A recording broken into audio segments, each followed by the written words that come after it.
뭐야, 왜 계속 따라오는 거야? 한국 밤거리를 걷고 있는 대만 여성의 뒤로 건장한 사내가 뒤쫓아갑니다. 이 여성에게 무슨 일이 일어난 건지 오늘의 사연을 바로 시작하겠습니다. 안녕하세요. 저는 대만 타이베이에 살고 있는 방송국 PD 린준입니다. 요새 대만을 뜨겁게 달구고 있는 주제가 하나 있어요. 사실 이 주제가 처음 나왔을 때 이러다 큰일 나는 거 아닌가 싶을 정도로 두려웠어요. 중국이 무조건 반대하고 위협할 게 뻔했기 때문이에요. 날이 갈수록 중국은 저희 대만에 대한 감시를 거세게 하고 있죠. 그런데도 불구하고 대만 사람들은 중국이 괴롭히든 말든 무조건 이걸 해내야 한다며 의견을 모으고 있죠. 그건 바로 한글을 공식 표기로 지정하자는 내용이에요. 대체 어떻게 된 일이냐고요? 대만 사람들이 이렇게 적극적일 수 있었던 건 전쟁 때문이에요. 이번 러시아 우크라이나 전쟁이 일어난 건 당연히 굉장히 슬프고 안타까운 일이지만 오히려 대만에서는 환호하고 있어요. 모든 사람들이 러시아가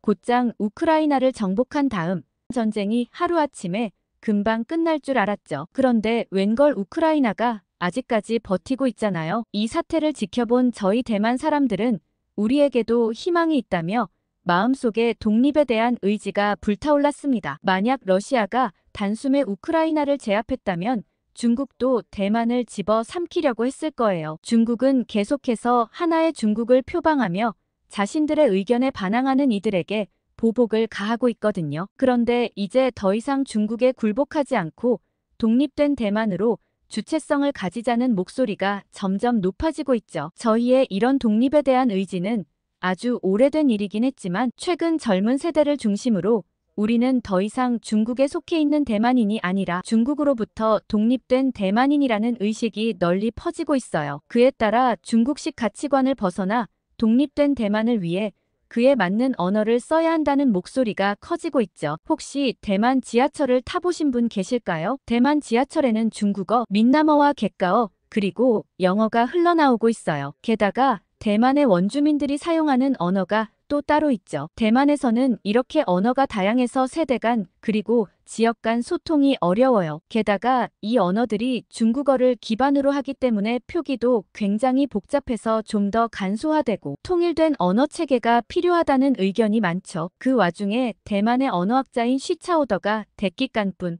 즉 대만식 한글을 도입하자고 주장했죠. 복잡한 한자 체계를 버리고 간편한 한글을 채택해 이를 바탕으로 표기법을 새로 지정하자는 이야기였습니다. 이러한 주장에 젊은 세대가 열화와 같은 반응을 보내왔고 전 국민적인 관심을 보이고 있죠. 워낙 국내에서 이슈가 되고 있다 보니 저희 취재팀에서도 해당 내용을 주제로 다양한 방송을 계획 중이에요. 보통 저희 팀은 2주를 기준으로 한 편을 제작하는데 아무래도 이번 주제가 전 국민적인 관심을 끌다 보니 이번 방송만 특별히 제작 기간을 한 달로 늘리고 2편을 제작하기로 했죠. 이번에는 컨셉 회의 때부터 정말 많은 이야기들이 오고 갔어요. 한류 문화 자체에 대한 전반적인 내용을 다루자는 의견도 있었고 한글의 우수성에 대한 세계 언어학자들의 반응을 다루자는 의견도 있었죠. 한국이나 한글과 관련해서 취재할 주제가 무궁무진하더라고요. 담고 싶은 이야기가 너무 많아 주제를 선별하는 게 정말 어려웠어요. 그런데 다른 방송사에서도 비슷한 주제의 내용을 다룰 게 분명했기 때문에 뭔가 특별한 내용을 찾고 싶었습니다. 그런데 한 작가님이 한국에서 한국어 공부를 하는 20대 유튜버를 우연히 봤다며 그분을 취재하는 게 어떻겠냐고 하셨어요. 모두들 눈이 번쩍였죠. 저희 팀은 바로 유튜브에 들어가 그분의 영상을 보기 시작했어요. 대만에서 대학 생활을 하다 그만두고 한국에 가서 한국어 교사 자격증을 따며 한국 생활을 하고 있는 유튜버였어요. 구독자 수가 10만 명이나 되는 인기 있는 유튜버로 이름은 샤오란이었죠. 샤오란은 한국 음식 먹방을 찍기도 하고 한국 여행하는 장면을 보여주기도 했어요. 한국 편의점 음식 먹방 영상은 조회수가 50만 뷰나 나올 정도에다가 댓글이 어마어마했어요. 모두들 샤오란이 촬영한 한국의 모습에 푹 빠져 있었죠. 그리고 샤오란은 나중에 대만으로 돌아와 한국어 수업을 하는 게 꿈이라고 얘기하는데 저는 이거다 싶었죠. 이건 분명 색다른 취재가 될 수 있겠다고 생각했어요. 의견이 통했는지 모두들 만장일치로 2편의 기획 중 1편은 이 내용으로 취재하기로 했죠. 저는 무조건 샤오란을 취재하고 싶어서 제가 가겠다고 먼저 얘기했어요. 집에 돌아온 후 그날은 회의가 길어져 굉장히 피곤했는데도 불구하고 샤오란의 영상을 거의 다 봤어요. 일 때문에 보고 있다는 걸 잊을 정도로 샤오란의 한국 생활은 정말 재밌고 신기하더라고요. 특히 인상적이었던 건 친절한 한국 사람들이었어요. 샤오란이 한국어에 미숙해 길을 잘 모르거나 사용법을 잘 모를 땐 어김없이 한국 사람들이 나타나 도움을 주더라고요. 대만 사람들과 차원이 달랐죠. 대만 사람들이 흔히 많이 하는 표현 중에 메이빰빠라는 말이 있어요. 그 뜻은 방법이 없다, 안 된다 라는 의미거든요. 습관적으로 대만 사람들은 안 된다는 표현을 자주 사용하고 제가 생각해도 융통성이 없다고 느껴지는 경우가 많은데 반해 한국 사람들은 성의껏 샤오란을 도와주는 모습을 보면서 한국의 매력에 점점 빠져들게 되었습니다. 그리고는 샤오란과 미리 컨택하여 날짜를 조율하고 저는 한국의 사전답사를 다녀오기로 했죠. 2박 3일의 짧은 일정이지만 이상하게 여행 갈 땐 왜 이렇게 짐을 줄이기가 어려운 걸까요? 뺀다고 뺐는데도 기내용 캐리어에 짐이 한가득이었어요. 비행기 선반에 캐리어를 올리려는데 도저히 너무 무겁더라고요. 낑낑대며 짐을 올리려 하고 있는데 갑자기 누가 번쩍하고 제 짐을 들어주었어요. 옆을 올려다봤더니 키가 180 정도 되어 보이는 한국 사람이었죠. 저는 한눈에 딱 한국인임을 알아봤어요. 서양인들끼리는 헷갈릴 수 있지만 같은 동양인들끼린 알아볼 수 있죠. 저렇게 큰 키에 뽀송한 피부 그리고 스타일 좋은 남자는 무조건 한국 사람이거든요. 저는 정말 고맙다고 한국어로 인사했죠. 이번 한국 취재를 가기 전에 기본적인 한국 인사말을 몇 개 외워뒀는데 참 잘했다고 속으로 생각했습니다. 그러고 자리에 앉았는데 그 사람이 안 가고 절 보고 씩 웃는 거예요. 도대체 왜 저러나 싶어 갸우뚱했는데 안쪽 창가 자리가 그 사람 자리였죠. 저는 후다닥 일어나 자리를 비켜주곤 먼저 들어가시라고 했어요. 그러고 저희는 나란히 앉아서 비행을 하게 되었습니다. 그런데 저는 얼마 지나지 않아 충격적인 냄새를 맡았습니다. 일단 옆에 앉았는데도 전혀 기분 나쁜 냄새가 나지 않더라고요. 보통 중국 남자들은 머리도 잘 감지 않고 옷도 같은 옷을 여러 번 입어서 퀴퀴한 냄새가 나는데 어떻게 이럴 수 있는지 정말 의아했어요. 오히려 은은하게 풍기는 비누향에 상쾌한 느낌이 들었죠. 혼자서 조용히 킁킁대며 의아해하고 있는데 갑자기 옆에 앉은 한국 남성이 제게 말을 걸더라고요. 저는 PD라 영어 공부를 할 수밖에 없어 적당히 생활 영어를 하는 수준이지만 한국 남자는 발음이 아주 유창했어요. 제게 한국 여행 온다고 고맙다는 말을 따로 공부해 왔냐고 영어로 물어봤죠. 저는 여행 갈 때 그래도 그 나라 말을 쓰면 좋지 않을까 해서 간단한 인사말은 미리 공부하고 가는 편이라고 말했습니다. 그분은 자기랑 똑같다며 정말 반갑다고 하면서 정민기라고 자기소개를 하더라고요. 민기 씨 말로는 대만 친구가 있어서 친구가 알려준 일정으로 5일 정도 여행을 다녀왔고 오늘 귀국하는 길이라고 했어요. 민기 씨는 친절한 데다 서글서글하니 부침성도 좋더라고요. 친구들 소문으로 한국 남자들이 진짜 다정하다며 대만이나 중국 남자와는 차원이 다르다고 했는데 과연 그런 것 같았어요. 민기 씨가 다녀온 대만 여행 이야기도 듣고 제가 하는 일 얘기도 하면서 시간 가는 줄 몰랐어요. 얼마 지나지 않은 것 같은데 금세 한국에 도착했더라고요. 비행 시간이 정말 짧게만 느껴졌죠. 민기 씨는 아까처럼 캐리어를 직접 내려줬어요. 입국장까지 같이 걸어가면서 연락처라도 물어볼까 생각했지만 아무래도 좀 부담스러울 것 같았어요. 그리고 오늘 보면 또 언제 보겠어요. 여행길에 잠깐 마주친 인연일 뿐이겠죠. 민기 씨는 내국인 입국장으로 가야 했고 덕분에 즐겁게 올 수 있었다고 악수를 했어요. 그러곤 민기 씨는 즐거운 출장 되시라며 마지막 인사를 했죠. 아쉬운 마음이 들었지만 한국 취재 일정이 워낙 짧아서 이럴 틈이 없다고 마음을 고쳐먹고 서둘러 입국장으로 향했습니다. 한국에서 2박 3일의 짧은 시간 동안 샤오란과 사전 인터뷰를 진행하고 샤오란의 하루를 직접 따라다니며 어떤 내용을 촬영할까 스케치를 구성해야 했죠. 얼른 짐을 풀고 샤오란을 만나러 가야 했기에 민기 씨와의 즐거웠던 기억은 금세 잊고 바쁘게 움직였습니다. 샤오란의 추천으로 숙소는 강남 근처로 잡고 근처 카페에서 샤오란을 기다렸어요. 멀리서 샤오란이 걸어오는데 해맑은 미소에 귀여운 얼굴이 매력적이었죠. 화면보다 실물이 훨씬 예쁜 데다 밝은 에너지가 넘치는 사람이었어요. 저는 하루 만에 모든 영상을 정주행했다며 한국 생활기를 인상 깊게 봤다고 얘기했죠. 샤오란은 대만 분들이 한국 이야기를 정말 재밌어 해주신다며 자기도 이렇게 인기가 많아질 줄은 꿈에도 몰랐다고 하더라고요. 처음엔 한국 생활을 기록으로 남기고 싶기도 하고 다들 유튜브를 많이 하니까 덩달아 시작했는데 지금은 10만 구독자를 보유한 채널이 되었다면서 말이죠. 저는 어쩌다 한국 생활을 하게 되었는지 물어봤어요. 샤오라는 원래 일본 문화에 관심이 많았다고 하더라고요. 사실 이렇게 대만에 한류 열풍이 불기 이전까지만 해도 대만 사람들은 일본을 굉장히 좋아하고 동경했어요. 샤오란도 그중 한 사람이라고 했죠. 그런데 일본 문화에 심취해 있던 와중 오히려 일본에 유행했던 한류 문화로 한국 문화를 접했다고 하는 거예요. 샤오란이 어릴 때 일본에서 유행했던 겨울연가를 보고 한국 드라마에 빠졌다고 했죠. 그걸 계기로 청소년기 땐 줄곧 한국 음악과 문화를 즐겼다고 했어요. 그리곤 적당히 성적에 맞춰 대학을 갔는데 그때부터 문제가 생겼다고 했죠. 막상 대학 생활은 하나도 즐겁지 않았다고 하더라고요. 오히려 대학에 가고 나서야 뭘 하며 살아야 하나 고민하기 시작했대요. 그런데 자기가 제일 좋아하고 관심이 많은 건 한국 문화인데 이걸로 무슨 일을 할까 고민할 무렵 마침 대만에서도 한류 열풍이 불었대요. 그때 샤오라는 한국어를 전공하기로 결심한 후 대만에서 한국어를 배우고 싶어하는 사람들에게 한국어를 가르쳐주고 한국 문화도 알려주고 싶다는 꿈이 생겼다고 했죠. 그래서 당장 대학을 그만두고 한국으로 와 지금은 한국어 교사 자격증을 취득하기 위해 공부하고 있다고 했죠. 그래서 낮에는 공부하러 어학당에 다니고 저녁엔 알바를 하며 생활비를 벌고 있다고 했어요. 그런데 저는 의아한 생각이 들었죠. 10만 유튜버 정도 되면 어느 정도 수입이 짭짤하지 않을까 싶었거든요. 제 생각을 읽었는지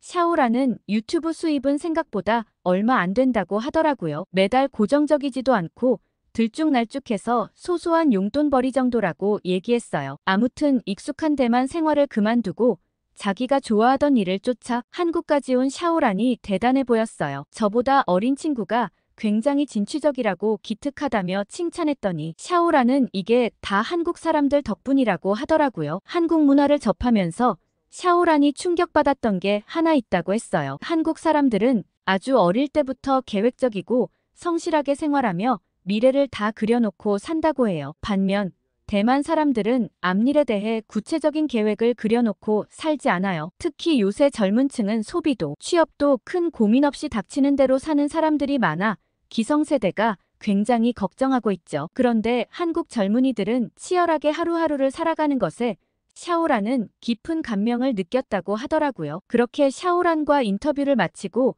내일 약속 장소와 시간을 정한 후 헤어졌어요. 정말 긴 하루였죠. 대만에서 넘어와 샤오란과 미팅까지 하고 녹초가 되었습니다. 배는 고픈데 너무 피곤해서 뭘 먹으면 좋을지도 모르겠다고 생각했죠. 뜨끈한 우육탕면 한 그릇하고 들어가면 좋을 텐데 생각하며 터덜터덜 숙소로 걸어갔습니다. 대충 아무데나 들어가야겠다고 생각하면서 말이죠. 그러다 어떤 음식점을 보았는데 밖에 걸어놓은 그림이 꼭 하얀 우육탕면 같은 거예요. 힘도 없고 저거나 한 그릇 먹고 가야겠다고 생각하고는 가게로 들어갔습니다. 손가락으로 밖에 있던 그림을 가리키고 하나 달라고 몸짓으로 설명했죠. 푸근한 인상의 아주머니는 아 설렁탕이라고 하셨죠. 제가 봤던 음식이 설렁탕인 것 같았어요. 뽀얀 국물이 약간 낯설었지만 구수한 국물이 일품이었어요. 안에는 밥도 있고 국수도 있더라고요. 양이 정말 많았는데도 국물 한 방울까지 남김없이 먹었습니다. 든든하게 한 끼를 먹었더니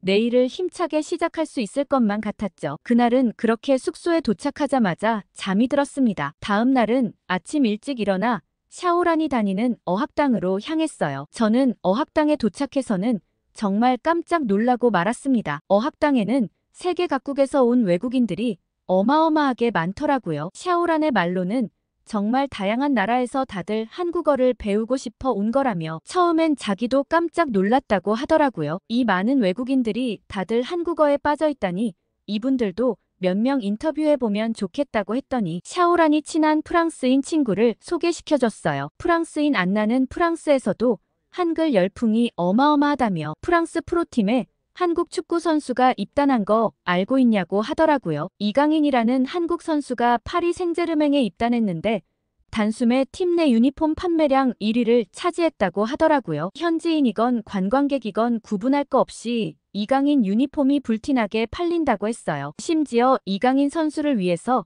팀에서 특별히 한글 유니폼을 입고 경기를 뛰기도 해서 그 경기 이후 한글의 인기가 더욱더 치솟았다고 해요. 한국과 한국어의 인기는 대만에서만 그런 게 아니라 전 세계적인 흐름이구나 느낄 수 있었습니다. 어학당에서 공부하는 세계 여러 나라 학생들의 모습을 보며 대만이 한글을 도입하는 것은 시기의 문제이지 결국에는 순리대로 갈 수밖에 없겠다는 생각이 들더라고요. 오히려 한글을 도입하고 나면 언어체계가 정립되고 국가 위상도 더 올라갈지도 모른다는 기대감에 빨리 대만식 한글이 추진되면 좋겠다는 마음이 들었어요. 샤오란의 어학당 수업이 끝나고 샤오란이 일하는 카페로 향했어요. 그런데 저는 카페의 안내문을 보고 깜짝 놀랐어요. 카페가 밤 11시까지 하더라고요. 대만은 보통 자영업하는 가게도 8시간 정도로 일반 직장인들과 비슷하게 운영해요. 대만에는 밤늦게 하는 가게들이 많지 않은데 샤오란 말로는 한국에서는 새벽까지 하는 카페도 많다고 하더라고요. 카페를 이용하는 손님의 입장에서는 정말 편리하겠다는 생각을 했죠. 더불어 카페 사장님과도 간단히 인터뷰를 진행했어요. 사장님은 처음에 샤오란의 한국어가 서툴어서 잘할 수 있을까 걱정했지만 유쾌하고 밝은 성격이 보기 좋아 샤오란을 채용했다고 해요. 요즘엔 샤오란 유튜브를 보고 놀러오는 손님들도 종종 있어 신기하다고 하셨죠. 그러자 샤오란이 갑자기 깜빡할 뻔했다며 가방에서 무언가를 꺼냈어요. 저는 그 물건을 보고 이게 말이 되나 싶었죠. 샤오란이 꺼낸 물건은 반찬통이었어요. 사장님께서 혼자 사는 샤오란에게 종종 반찬을 챙겨주신다고 하더라고요. 저는 어떻게 아르바이트하는 직원의 반찬까지 챙겨주시나 의아했어요. 사장님은 우리 딸 같고 자식 같아서 열심히 일하는 모습 보면 고맙고 안쓰러워 하나라도 더 챙겨주고 싶은 마음이 든다고 하셨죠. 그러면서 샤오란 말고도 다른 직원들도 혼자 사는 친구들은 종종 반찬을 넉넉하게 해서 같이 나눠준다고 하셨어요. 사장과 직원 관계인데도 엄마처럼 다정하게 챙겨주시는 모습이 인상적이었어요. 한국 사람들은 함께 일하는 동료들을 정말 잘 챙기는구나 생각하게 되었죠. 샤오란의 아르바이트가 모두 끝나고 6시쯤 되었습니다. 샤오란은 대부분의 한국 손님들은 매너가 좋고 친절해 크게 어려운 게 없다고 했어요. 그리고 이제 마무리하고 헤어지려는데 샤오란이 혹시 저녁 같이 드실래요? 하고 물어보더라고요. 샤오란은 오늘 친구들이랑 같이 저녁 먹기로 했는데 불편하지 않으면 먹고 가시는 게 어떻겠냐고 하더라고요. 저도 이대로 돌아가 봤자 혼자 밥을 먹어야 하기도 하고 샤오란의 한국 친구들도 궁금해서 같이 합류하기로 했어요. 샤오란을 따라간 그 자리에서 저는 두 눈이 휘둥그레졌습니다. 비행기에서 만난 민기 씨가 거기 있는 거 아니겠어요? 민기 씨도 절 보고 깜짝 놀란 것 같았어요. 샤오란이 두 사람 아는 사이냐며 어떻게 된 거냐고 물어봤죠. 그러곤 비행기 옆자리에 앉아서 왔는데 여기서 우연히 또 만났다며 정말 신기하다고 대답해줬어요. 설마 이렇게 만나게 될 줄은 꿈에도 몰랐는데 정말 기뻤죠. 한국 친구들은 샤오란이 제주도 게스트하우스에서 만난 친구들인데 모두 서울에 살고 영어도 잘하고 말도 잘 통해 그 뒤로도 종종 연락하며 지낸다고 하더라고요. 샤오란의 한국 친구들과 갖는 저녁 시간은 정말 즐거웠어요. 절 배려해서 모두 영어를 써주었죠. 저녁으로 삼겹살이라는 걸 먹었는데 불판에 바로 구워 먹는 게 재밌기도 하고 입에도 너무 잘 맞았어요. 그리고 술 한잔하자며 소주를 시켰는데 굉장히 독특하더라고요. 대만 사람들은 보통 술을 별로 즐기지 않는 편이라 모든 식당에서 술을 팔진 않아요. 게다가 술을 시킬 땐 아예 고량주를 마시거나 맥주를 마시죠. 보통 대만에선 금문 고량주라는 도수가 58도 되는 술을 주로 마시는데 친구들이 시킨 소주는 17.8도였어요. 고량주보다 떫은 맛이 훨씬 덜하고 도수가 낮아 술렁술렁 넘어가더라고요. 대만에서 58도 되는 술을 마셨다 보니 소주는 가뿐했어요. 정말 즐거운 저녁 시간을 보내고 샤오란과는 2주 뒤 다시 한국에서 촬영팀과 함께 만나기로 하고 헤어졌어요. 민기 씨는 데려다 주겠다며 같이 가자고 하더라고요. 저는 완전 술이 세서 이 정도는 아무것도 아니라며 얘기했지만 그래도 밤이 늦었고 혹시 모른다며 같이 가자고 했죠. 저도 별로 거절하고 싶지 않았어요. 호텔로 향하는 길에 술도 좀 깰 겸 공원 한 바퀴를 걷고 가자는 민기 씨의 제안에 저도 좋다고 했죠. 공원에 벚나무가 잔뜩 심어져 있더라고요. 하늘엔 핑크빛 벚꽃이 가득했어요. 은은하게 가로등 불빛에 비치는 벚꽃을 보며 걷는데 슬쩍슬쩍 스치는 민기 씨의 어깨와 손등이 신경 쓰여서 대화에 집중하기가 어렵더라고요. 그런데 얼마 걷지 않아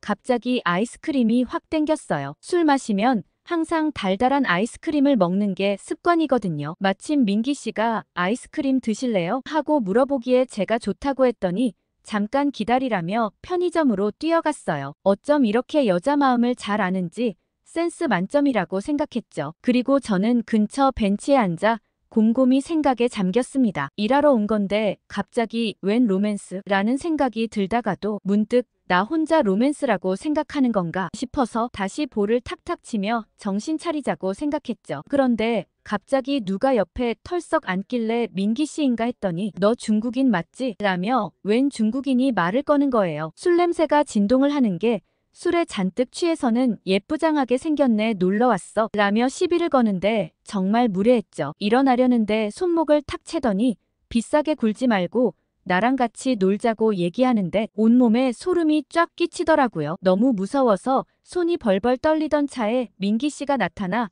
중국 남자 앞에 떡하니 섰어요. 중국인보다 훨씬 키도 크고 풍채도 좋았죠. 민기 씨는 한국어로 뭐라고 얘기했는데 말을 알아들을 순 없어도 굉장히 위협적이라는 게 느껴졌어요. 중국인은 찍소리도 못하고 그대로 돌아가더라고요. 민기 씨는 분명 저랑 얘기할 때까지만 해도 굉장히 순둥순둥하고 선해서 리트리버 같다고 생각했는데 방금 모습은 완전 도베르만 같았어요. 술 취해서 꼬장이나 부리는 중국인과는 차원이 다른 카리스마 있는 모습이었죠. 저를 곤경에서 구해준 민기 씨가 갑자기 멋있게 보였어요. 한참 얘기를 나누며 걷다가 호텔 앞에 거의 다 왔을 때쯤 민기 씨는 내일 언제 돌아가냐고 묻더라고요. 그래서 내일 점심 먹고 조금 있다 바로 비행기를 타고 돌아가는 일정이라고 얘기했죠. 워낙 짧은 일정이라 제대로 된 한식도 못 먹었다고 아쉽다고 얘기했어요. 그러자 민기 씨가 내일 혹시 점심 같이 드실래요? 라고 묻는 게 아니겠어요. 속으로 환호성을 질렀지만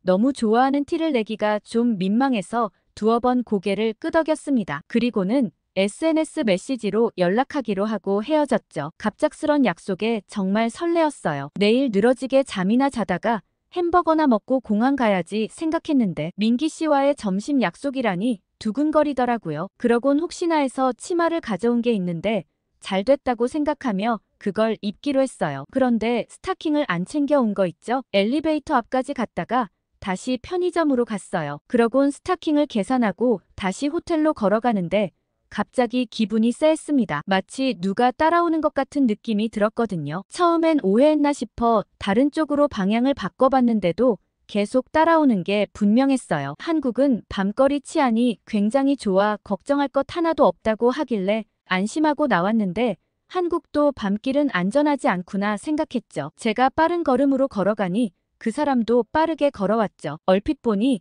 키도 덩치도 엄청 크더라고요. 식은땀이 흐르고 정말 무서웠어요. 여차하면 뛰어야겠다고 생각하고 막 뛰려는데 저를 부르는 것 같은 큰 소리가 들리더라고요. 깜짝 놀라 뒤돌아봤더니 앳된 얼굴의 학생이었어요. 숨을 가쁘게 몰아쉬며 저에게 턱하니 지갑을 보여주는데 그 지갑은 제 거더라고요. 제가 편의점에 계산하고는 그대로 놓고 온 모양이었어요. 제가 큰 오해를 했다고 생각하며 고맙다는 말을 몇 번이나 했는지 모르겠어요. 그런데 아니 한국 고등학생은 무슨 키가 이렇게 큰지 정말 남다르다는 생각을 했죠. 아무튼 제가 놓고 간 물건도 친절하게 가져다주는 학생을 보며 한국에 대한 인상이 더욱 좋아졌습니다. 다음 날은 아침 일찍부터 요란을 떨며 잔뜩 꾸몄어요. 애초에 사전답사 목적으로 온 거라 편안한 옷들 뿐이었지만 거기서 심혈을 기울여 옷을 골랐죠. 캐리어는 호텔에 맡기고 민기 씨와 로비에서 만났어요. 멀리서 걸어오는데 큰 키에 떡 벌어진 어깨 그리고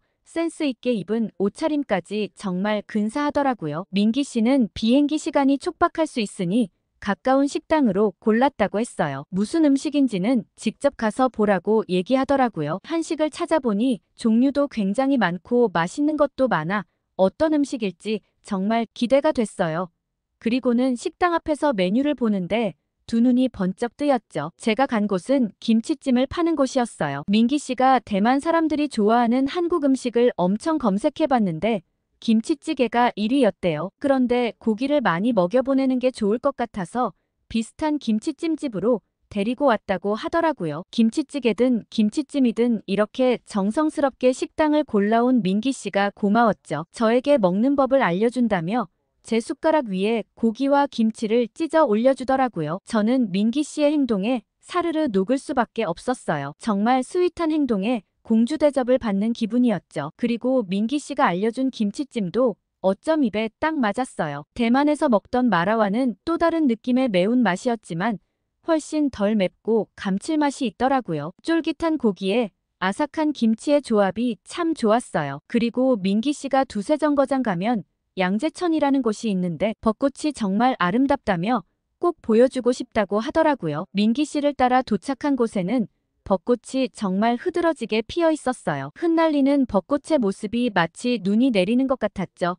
어젯밤에 봤던 벚꽃과 또 다른 매력이 있었어요. 이렇게 아름다운 봄 날씨를 멋진 남자와 즐기다니 꿈만 같더라고요. 민기 씨는 밥배 디저트배 따로 있는 거 맞죠? 하더니 푸드트럭으로 성큼성큼 걸어갔어요. 한창 축제 기간인지 푸드트럭부터 작은 노점상들이 정말 많이 있더라고요. 먹고 싶은 걸 골라보라기에 저는 회오리 감자를 골랐어요. 고소하고 짭짤한 게 딱 제 취향이더라고요. 그런데 저는 축제 행사장을 보고 정말 이상한 점을 발견했어요. 푸드트럭이 이렇게 많은데도 길가에 쓰레기가 하나 없더라고요. 제가 자세히 관찰해봤더니 한국 사람들은 모두 지정된 쓰레기통에 음식을 버리는 것 같았어요. 시민의식이 굉장히 투철했죠. 중국은 그냥 여기가 길거리인지 쓰레기통인지 구별이 어려울 정도예요. 가끔 길에서 나는 악취 때문에 코를 움켜쥐게 될 때도 있었죠. 그런데 한국인은 확실히 다르더라고요. 이래서 한국이 선진국이 될 수밖에 없는 거구나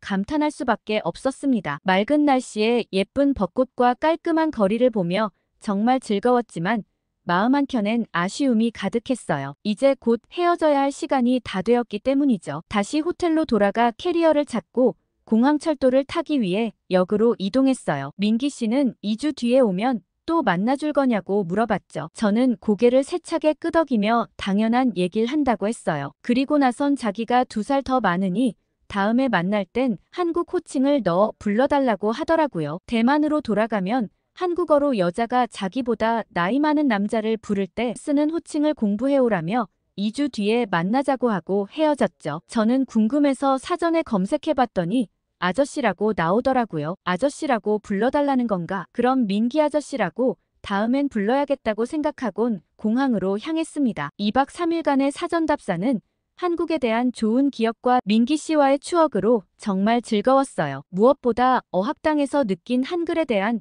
뜨거운 열풍과 한국 사람들의 친절하고 따뜻한 정을 가득 느끼고 돌아왔죠. 그런데 제가 민기 씨에게 메시지로 민기 아저씨라고 부르니 뭔가 잘못됐다며 그게 아니라고 하던데 도대체 무슨 호칭을 듣고 싶은 거였을까요? 아무튼 2주 뒤에 저는 촬영팀과 함께 한국으로 가 샤오란을 주제로 특집 촬영을 진행하기로 했어요. 부디 제 기획을 많은 대만 분들이 보시고 대만에서도 독립된 언어 체계를 사용해 중국의 그늘에서 하루빨리 벗어날 수 있었으면 좋겠습니다. 오늘의 사연 어떠셨나요? 한글의 위상이 날이 갈수록 높아지는 것 같아서 가슴이 벅차오르네요. 긴 이야기 끝까지 시청해주셔서 정말 감사드리며 다음에 더 가슴 벅찬 이야기로 돌아오겠습니다. 이상 감동필름이었습니다.